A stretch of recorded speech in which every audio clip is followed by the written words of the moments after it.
Madrid, Calle Serrano, 8:30 p.m. In front of the Michelin-starred restaurant El Palacio Dorado, a scene tears at the heart.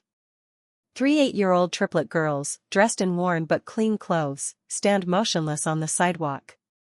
Their bare feet tremble on the cold Madrid asphalt as they hold each other, their eyes filled with tears and dignity. The restaurant's maitre d', a man in a perfect tuxedo, has just thrown them out with cutting words. "This is no place for beggars. Leave before I call the police." The little ones, Emma, Sofia, and Julia, hadn't asked for money. They had only whispered with broken voices, "Please, we're hungry. Dad hasn't come back for 3 days."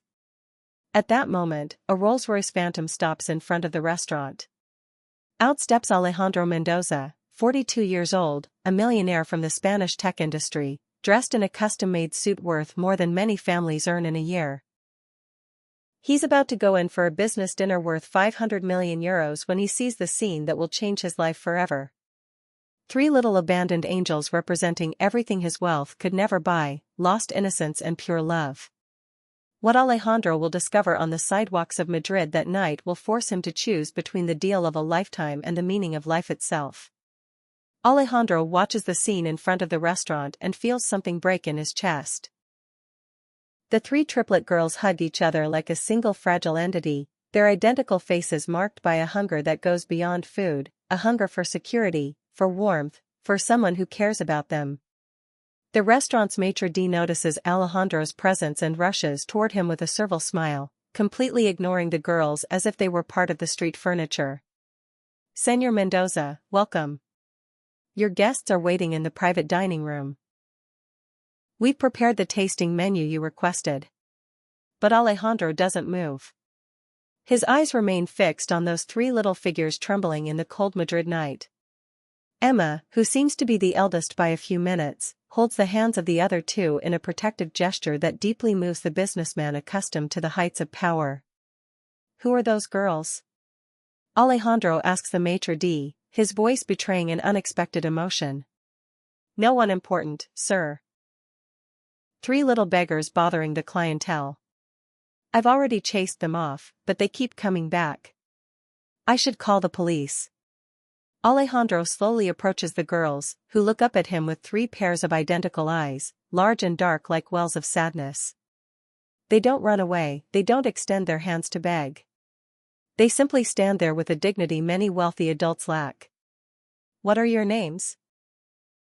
Alejandro asks, kneeling down to their level, not caring that his expensive suit touches the dirty sidewalk. "Emma," whispers the first in a crystalline voice. "Sofia," adds the second, holding her sister even tighter. "Julia," completes the third, the one who seems the smallest despite being identical triplets. "And your parents?" The silence that follows is more eloquent than 1,000 words. Emma, clearly the one who has taken on the role of protector, responds with a maturity devastating for her 8 years. "Mom went to heaven 3 months ago. Dad left 3 days ago and hasn't come back." Alejandro feels the world collapse. 3 8-year-old girls, completely alone in the world, wandering the streets of Madrid, surviving as best they can. Their story would break the hardest heart more than any dramatic film could. "Where do you sleep?" he asks gently. "In the park when it doesn't rain," Sofia replies. "In the subway when it rains." "And what do you eat?" "Whatever we find," Julia says with disarming simplicity. Alejandro looks toward the restaurant where his partners are waiting to close the most important deal of his career. Then he looks back at those 3 girls who embody absolute vulnerability. In that moment, the choice is inevitable. "Come with me," he tells them, extending his hand. "Tonight, you'll eat like 3 princesses." Alejandro Mendoza's entrance into the restaurant El Palacio Dorado, accompanied by 3 barefoot girls dressed in rags, creates a surreal silence. Elegant customers turn. Waiters stop mid-step. The maitre d' visibly pales. Alejandro walks with determination toward the private dining room where the executives of a Japanese multinational are waiting to discuss the €500 million acquisition. Behind him, Emma, Sophia, and Julia walk hand in hand, overwhelmed by the magnificence of the setting but trusting in the protection of that elegant man who saved them from the street. Señor Mendoza, the maitre d' stammers, following him. You can't bring them in here. We have a dress code, standards. Alejandro stops and turns with a look that freezes blood. These are my guests of honor tonight. If there's a problem, I can dine elsewhere, and I can also decide not to invest another euro in this establishment. The maitre d' swallows hard and nods. As Alejandro opens the door to the private dining room, the Japanese executives, seated properly around the oval table, look up in surprise at the Spanish millionaire entering, followed by three girls who seem to have stepped out of a Dickens novel. Gentlemen, Alejandro says naturally, allow me to introduce my new consultants. Emma, Sophia, and Julia. Tonight, we will all dine together. The moment of awkwardness that follows breaks when Emma approaches the oldest Japanese executive and makes a small bow with innate grace. Good evening, sir. Thank you for allowing us to be here. The man, visibly moved by such good manners in such difficult circumstances, smiles and returns the bow. The pleasure is ours, little miss. During dinner, as waiters serve elaborate dishes, Alejandro watches the girls eat with discreet veracity, never vulgar, always careful not to stain themselves or make noise. Their hunger is evident, but their dignity remains intact. Sophia, the shyest of the three, whispers to Alejandro. This is the best food of our whole lives. Thank you, sir. Those simple words touch chords in Alejandro's soul he didn't even know he possessed. While the Japanese executives discuss astronomical figures, he finds himself enchanted by the girls' innocent questions, by their capacity to marvel at things he takes for granted. This place is prettier than a fairy tale castle, says Julia, looking at the crystal chandeliers. Do you always live like this? Emma asks with genuine curiosity. Alejandro realizes he doesn't know how to answer. He always lives like this, in a world of luxury and privilege, but he has never truly lived until this moment. These three girls are showing him what it means to see the world with pure eyes, untainted by cynicism and greed. At the end of dinner, when the contracts are signed and the deal is closed, Alejandro knows his life has changed forever. He cannot abandon these girls on the street, but what he will discover about them will shock him even more. Are you enjoying this story? Leave a like and subscribe to the channel. Now let's continue with the video. After dinner, Alejandro takes the three girls to his penthouse in the Cuatro Torres business area, one of Madrid's most exclusive skyscrapers. Emma, Sophia, and Julia look with wide eyes at the panoramic apartment overlooking the illuminated city, but they don't touch anything, as if afraid of breaking something precious. You can sit wherever you like, Alejandro says gently. This is your home for tonight. As the girls curl up together on the same sofa, hugging out of habit, Alejandro calls his personal assistant. Marco, I need you to do some urgent investigating. Three girls, Emma, Sophia, and Julia. Probably surname Garcia or something similar. Parents, mother died 3 months ago, father disappeared 3 days ago. The answer comes 2 hours later, while the girls sleep huddled on the sofa, covered by Alejandro's jacket. The report Marco hands him takes his breath away. Emma, Sophia, and Julia Garcia. Daughters of Francisco Garcia, once a successful architect, and Carmen Garcia, an elementary school teacher. Tragedy struck the family like a relentless hurricane.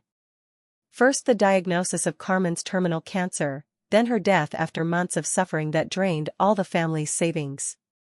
Francisco, devastated by grief and medical debts, started drinking.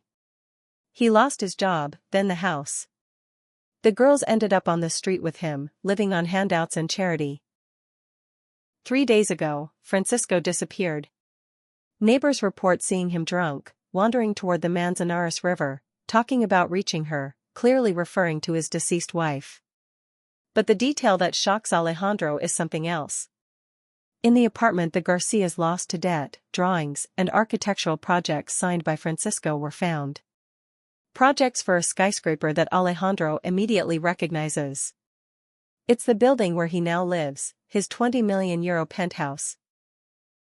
Francisco Garcia had designed Alejandro Mendoza's home, and now his orphaned, homeless daughters sleep on the sofa of that very apartment their father had dreamed of and drawn. Fate has a cruel sense of irony, Alejandro thinks, looking at the three girls sleeping peacefully for the first time in months. Tomorrow he'll have to give them the hardest news of their young lives. Their father has been found dead in the Manzanares, drowned in an attempt to reach his wife in the only way his destroyed mind could conceive. But Alejandro has already made a decision that will forever change the course of 4 lives, a decision that has nothing to do with business logic and everything to do with a love he didn't know he possessed. The next morning, Alejandro faces the most difficult task, explaining to 3 girls that their dad will never come back. He does it with infinite tenderness, holding them in his arms as they cry. "What will become of us now?" Emma asks through tears. "If you want, we could become a family, the 4 of us together." "Really? We can all stay together forever?" "Yes. And you should know something, your dad designed this house. In a way, it was already your home." Alejandro begins the most complex adoption process of his life. His existence changes radically. He wakes up to make breakfast. He takes the girls to school. He helps them with homework. Emma shows talent for mathematics. Sophia loves to paint. Julia has a nightingale's voice. Alejandro discovers that being a father is the hardest and most rewarding job he has ever done. The test comes when his partner's object, Alejandro, 3 girls are a huge responsibility. Maybe it would be better to place them elsewhere and get back to business. Alejandro's response is firm, "Those girls are my family now. If this is a problem, find a new CEO." No one had ever seen Alejandro Mendoza willing to risk everything for 3 orphaned girls. 6 months later, the apartment is transformed. The walls are now decorated with Sophia's drawings, Emma's awards, and photos from Julia's school plays. The silence has been replaced by the laughter of a true family. The adoption proceedings are complete. Emma, Sophia, and Julia Garcia have become Mendoza. The girls call Alejandro Papa naturally. The real surprise comes when Alejandro shows them the original projects signed by Francisco Garcia. "Your dad imagined every corner of this house. He designed this kitchen where we have breakfast, this living room where we play." Emma delicately touches her father's drawings. "Does that mean Papa Francisco knew we would be happy here?" "I think he designed it thinking of a happy family. And now, that family is us." The adoption ceremony is held in court. When the judge speaks the official words, there isn't a dry eye in the room. That night, a family dinner at El Palacio Dorado, where it all began. "Remember when we first came in here?" Sophia asks. "We were so scared," Julia adds. "Instead, we found our family," Emma concludes. Alejandro looks at his 3 daughters and knows that every sacrifice has been worth it for this moment of absolute perfection. 2 years later, the villa in Pozuelo hosts the most beautiful party. The 10th birthday of his 3 daughters. The garden is full of children, while Emma, Sophia, and Julia reign like 3 little princesses. Emma has become the best in math. Sophia has won a painting contest. Julia is part of the school choir. But what fills Alejandro with pride is their kindness. When they see a lonely child, they invite them to play. The party's surprise comes when the girls take the stage. Emma takes the microphone. 2 years ago, we were 3 scared girls sleeping on the street. We thought we would never have a family again. Sophia continues, then we met the kindest man in the world, who gave us a dad who loves us. Julia concludes, today we are no longer orphans. We are the luckiest daughters in the world. The love of a family doesn't depend on blood, but on the heart. The applause is warm, but Alejandro only has eyes for his daughters, who run to hug him. That night, in his study, Alejandro looks at Francisco Garcia's projects, now framed. Thank you, Francisco. You designed much more than a house. You designed the happiness of 4 people. Every night before sleep, Emma, Sophia, and Julia give him a goodnight kiss, and Alejandro falls asleep knowing that the love of a true family is the greatest treasure there is. Because sometimes, to find the meaning of life, you only need to open your heart to three little girls waiting on the sidewalk for someone to show them that the world can be full of love. If this story has moved you to tears and warmed your heart, don't forget to leave a like if you believe that the love of a family can be born from the heart, not just from blood. Subscribe to the channel so you don't miss other stories celebrating the power of love and generosity. Comment below telling us. Have you ever done something that changed someone's life? Do you believe adoption is an act of pure love? Share this video with anyone who needs to believe that there are still people willing to change the world, one family at a time. And if you want more Spanish stories celebrating family love, generosity, and the strength of the human heart, hit the notification bell. Remember, sometimes destiny uses the most incredible coincidences to bring together people who need each other. True love knows no boundaries, age, or blood ties. See you in the next story that will make you believe in miracles.